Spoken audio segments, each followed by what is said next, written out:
Heyo! This is Abacus with the Spuff of Legend, and I cannot stop playing Junkrat in Overwatch. He's amazing. You can spam pills for days, and almost everything I know about playing Team Fortress 2's Demo Man ported over.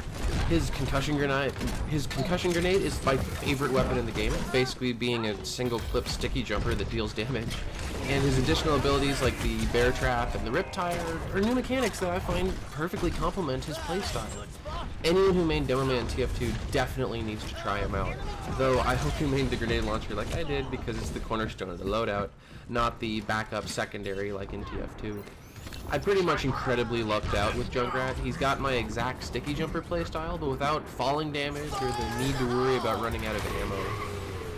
Now, this game's barely a week old, and I don't think anyone can call themselves an expert in anything, but I've learned some, let's say, intermediate strats that can really improve your Junkrat play. I'm basically making this video for anyone who's played Junkrat and knows how he works, but wants to learn some easy tricks that might not be noticeable at first glance. Now, just in case you haven't played him or don't know his basic playstyle, Junkrat is a mid-range fighter like Demo Man. He excels at indirect damage, sentry busting, and flanking via conk jumping to bizarre locations, especially high grounds where people won't notice him spamming grenades into clusters of enemies. His ultimate lets him remote control that spiked tire on its back, so it grinds along the ground for 10 seconds or less and then explodes on command. The basic goal as Junkrat is to keep out of sight, always have an escape plan, and know the maps really well so that you can set traps or escape to a health pack, since you have no healing abilities of your own. Though thankfully, self-damage isn't as big an issue, certainly not as big an issue as it is with Team Fortress 2's Demo Man. I think only your grenade launcher deals damage to yourself, and it's really minor. And without further ado, now that we've had our little crash course, let's jump into the tips itself. Nothing's gonna break the entire game, but I just think they're good things to know if you're a Junkrat player. Like I said, one of Junkrat's main abilities, using his conk mine, jump really high in the air.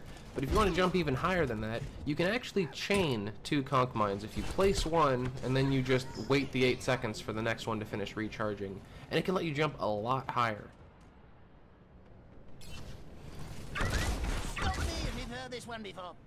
Just like that.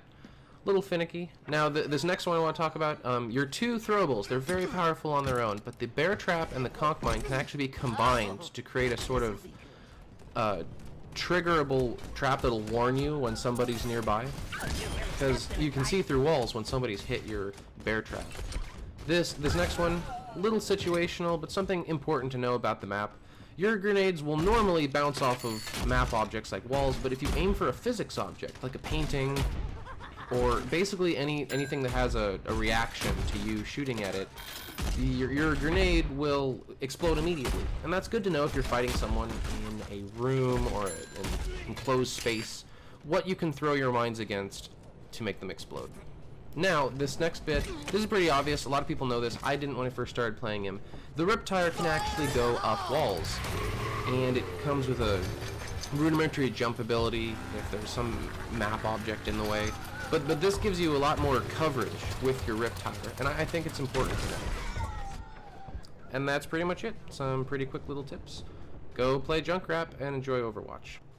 This is Abacus with the Spuff of Legend, signing out.